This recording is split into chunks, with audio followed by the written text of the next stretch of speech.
Good morning friend. আজ রবিবার ছুটির দিন মানে এক্সট্রা কাজ প্রচুর।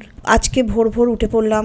উঠে পড়ে রাত্রিবেলা ডাল ভিজিয়ে রেখেছিলাম, তো ডালটা বেটে নিলাম। বেটে নিয়ে ছাদে চলে গেলাম, সিদে বড়ি দিয়ে দিলাম।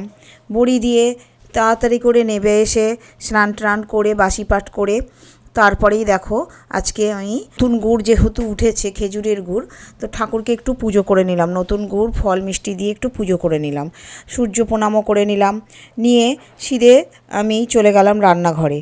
রবিবার রুটি তো খাবে না, পরোটা ফুলকপি আলুর তরকারি মানে চচ্চড়ি বলতে পারো, আর জিলিপি দিয়ে সবাইকে খেতে দিলাম টেবিলে। তারপরেই তো রবিবার চিকেন করে নিলাম। বেশি কিছু রান্না করিনি, চিকেন আর পালং শাকের তরকারি করেছি। ব্যাস, চিকেন থাকলে অন্য কিছু দরকার লাগে না। তো এই জন্য চিকেন আর পালং শাকের তরকারি দিয়ে ভাত খাওয়া হয়ে গেল। একটু দুপুরে রেস্টও নিয়ে নিলাম। সন্ধেবেলা দেখো চা, 2 রকমের টিফিন, বিস্কিট খেয়ে আমি বেরিয়ে পড়লাম চুড়িদার পরে।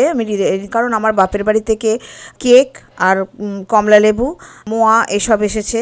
আমি ও বাড়িতে কেক আর কমলা লেবু নিয়ে যাচ্ছি জায়ের বাড়িতে। আমি চলে গেলাম জায়ের বাড়িতে রীতিমতো চা, বিস্কিট আর দই বড়া খেতে দিল।